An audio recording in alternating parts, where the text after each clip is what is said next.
Question number 50 देखो, थोड़ा सा इंपॉर्टेंट है, दिक्कत भी आ सकती है और जरा ध्यान सुनना। ओम और सेव दो पार्टनर, इक्वल पार्टनर, रेशियो 1:1 है। इनकी बैलेंस शीट ऑलरेडी है और बैलेंस शीट में डेटर्स दे रखे हैं और प्रोविजन दे रखा है। डेटर्स है कितने 1.5 लाख के और प्रोविजन कितना है 15,000 का। फिर ये हुआ कि अन अमाउंट ऑफ 12,000 रुपए ड्यू फ्रॉम मोहन। मोहन से 12,000 रुपए लेने थे। क्वेश्चन, मोहन से 12,000 रुपए लेने थे। एक डेटर्स था वो, जो कि अब पैसे नहीं देगा, नो लॉन्गर रिसीवेबल। ठीक है, वो कर दे वो। तो बेटा इसमें क्या है ना, आपके पास लिखा हुआ है कि मोहन एक डेटर्स है। मोहन एक डेटर्स है जो 12,000 रुपए आपको लेने थे उससे, लेकिन वो क्या हो गया, अब बैड डेट्स हो गया, वो आपको पैसे अब नहीं देगा। अच्छा, फिर इसमें लिखा हुआ है provision for doubtful debt on remaining debtors to be maintain. आपको जैसे पहले में क्या था पॉइंट, जैसे बैड डेट्स भी हुआ, अभी बाद में दोबारा प्रोविजन बनाया उसने 5% का। ये बोला दोबारा प्रोविजन बनाना है आपको, पर इस बार रेट नहीं दिए, पर उसने रेट क्या लिया है, एट करंट रेट। मतलब अभी जो रेट चल रहा है वही। अभी हिसाब लगाओ जरा बेटा, 1.5 लाख ऊपर एसेट्स है, डेटर्स कितने 1.5 लाख और प्रोविजन कितना है, कितना होगा परसेंटेज, 10% होगा। साफ दिख रहा है। मैंने कहा था ना बेटा, किसी का भी 10% निकालना हो तो एक जीरो कम कर दो, तो 15 लाख का 10% कितना होता है। तो इसके अंदर अभी भी मुझे उसने कितने परसेंट बोला लगाने के लिए, 10% बोला हुआ है। ठीक है, चलिए तो बेटा यहाँ पे फिर जल एंट्री बनेगी। जल एंट्री तो नहीं पूछा वैसे, इसने बोला what amount of provision should be created to maintain its current rate. क्या अमाउंट बनेगी, अगर ये एमसीक्यू में आए तो आप कुछ भी अपने तरीके से कहीं रफली वर्क कर सकते हो। सबसे पहले डेटर्स कितना है आपके पास, 1.5 लाख का, और प्रोविजन कितना है 15,000 का। तभी आपको क्या क्या हुआ, 12,000 का नुकसान आपने यहाँ से कवर किया, जो कि मार्केट से 12,000 रुपए कम हो गए डेटर्स से। तो यहाँ से भी कम हुए, कितने हो गए 138, और ये कम हो कितना रह गया 3,000 ही रह गया। समझ में आया बेटा, डेटर्स मतलब जिनसे पैसा लेना है। तो क्या अभी भी 1.5 लाख रुपए मार्केट से लोगे, कितने लोगे 138। गुल्लक में कितने रह गए, गुल्लक में इतने कम क्यों रह गए, क्योंकि आपने लॉस कवर कर लिया। तभी उसने बोला कि फिर से गुल्लक बनाइए उसी रेट पर जो भी है। क्या रेट है अभी 10%, दिख रहा है सामने सामने। तो क्या बनेगा अभी भी 10%, मेंटेन करना है, बनाना नहीं है। इसका 10% कितना होता है, बनेंगे 10,800। बस इसमें अमाउंट पूछी है, एंट्री वेंट्री कुछ नहीं है। ठीक है, क्वेश्चन नंबर 51 पे आ जाओ। क्या किसे की रिकॉर्ड करना है, ये आप क्या रिकॉर्ड कर रहे हैं इसमें। हाँ, बस अमाउंट पूछ लिया, देखो इसमें बेटा 51 जो एंट्री है अपने आप करो चलो। हाँ, प्लस करके नहीं, अब बोले इसे बता दो कितना प्रोविजन है, तो 13,800। ठीक है, और बोले कितना बनाया है, और 10,800। चलिए बेटा नेक्स्ट क्वेश्चन की अपना एंट्री कर लो। बेटा आपके पास बैलेंस शीट गिवन है ऑलरेडी, बैलेंस शीट का टोटल बता देता हूँ 5,50,000।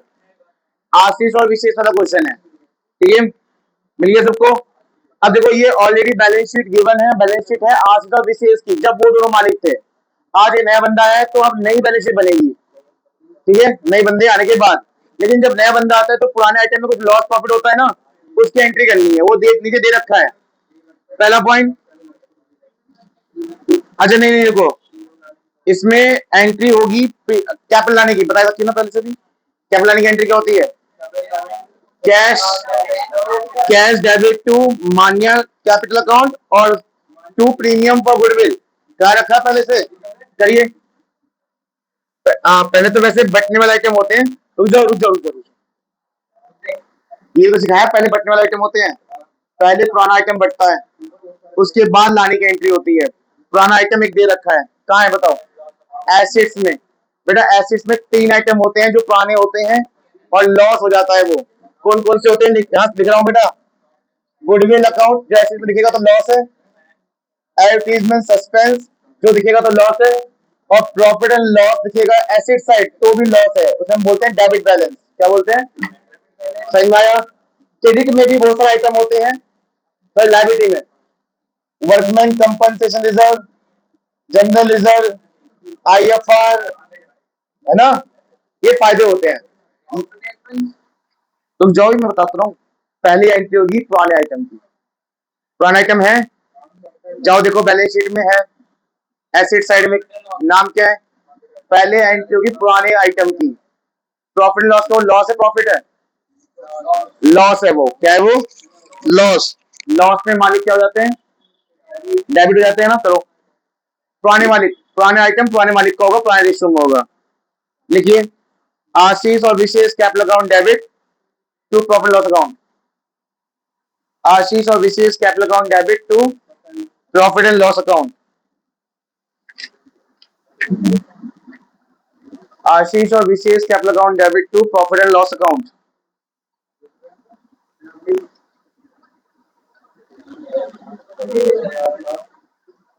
आशीष और Vishesh capital account debit to profit and loss account. अब करोगे नए बंदे के आने से क्या क्या लाया, उसकी एंट्री क्या क्या लाया। Cash account debit to Manya capital और टू प्रीमियम फॉर गुडविल। यही होती थी पहले भी, सीखा था ना पहले से हमने ये। चलिए,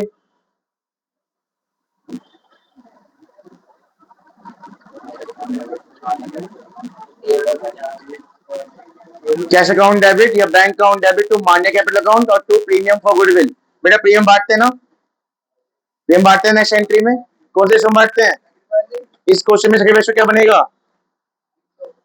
ओल्ड रेशियो क्या बन जाएगा, सेकंड रेशियो। करिए, premium for goodwill account debit to Ashish और Vishesh.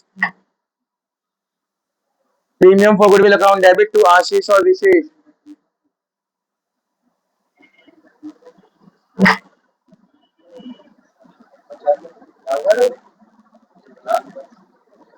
Premium for goodwill account debit to Ashish capital account to Vishesh capital account हो गया। अब बेटा तीसरा पॉइंट, दूसरा पॉइंट क्या लिखा हुआ है, outstanding bill will be paid of. बेटा सुनो, ये कोई नुकसान नहीं है, रिविजन अकाउंट की एंट्री नहीं होगी इसमें। पॉइंट पढ़ना, आउटस्टैंडिंग बिल की वैल्यू बढ़ी है घटी है, कुछ और लिखा है, पेड ऑफ मतलब पेमेंट करी है। ऐसा लिखा होता कि आउटस्टैंडिंग बिल की वैल्यू इतनी से इतनी हो गई है, जहां तुम्हें लगेगा फायदा हुआ नुकसान हुआ है, ऐसा कुछ नहीं हुआ। यहाँ पे क्या हुआ है, आउटस्टैंडिंग बिल की पेमेंट कर दिया आपने। पेमेंट करने की 11th क्लास में एंट्री पड़ी थी, सारे खर्चे डेबिट टू कैश अकाउंट। खर्चा नाम क्या है यहाँ पे, लिखो outstanding bill account debit to cash account. Outstanding bill account debit to cash account. ऐसा हो सकता था कि आप यहाँ पे एंट्री कर लेते, कम हो गए outstanding bill to relation account, है ना। ऐसा हो सकते थे क्या, कितना अमाउंट लिखा तो है, अमाउंट लिखा तो है, कितना आउटस्टैंडिंग बिल है, 20,000। बैलेंस शीट में देखो जाके, outstanding bill account debit to cash account 20,000 20,000। Last अब यहाँ होगा रिलेशन की एंट्री, बताओ क्या होगी यहाँ पे, बताओ। Over valued. बेटा सुनो, ओवर वैल्यूड का मतलब होता है पहले से ज्यादा है। सुन लो, पहले से करना नहीं है ज्यादा हमें, ओवर वैल्यू का मतलब पहले से ज्यादा है। अगर आपकी कोई एसेट की वैल्यू पहले से ज्यादा है तो सही नहीं करोगे उसे, तुम सही करोगे क्या करके, कम करके करोगे ना। तो कम करने से आपकी एसेट की वैल्यू कम होगी तो क्या होगा, आपको नुकसान नहीं होगा। तो करिए, revolution account debit to stock account.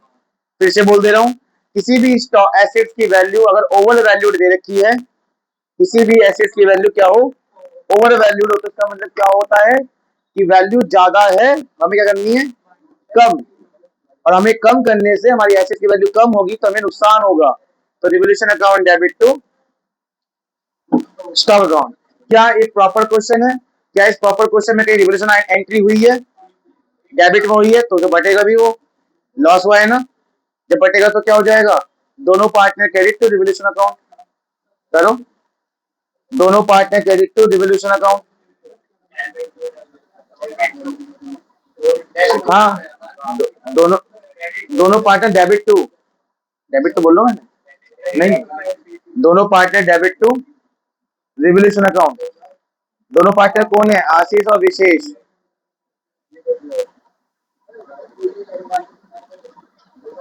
चलो लक्की, नेक्स्ट पार्ट करेंगे।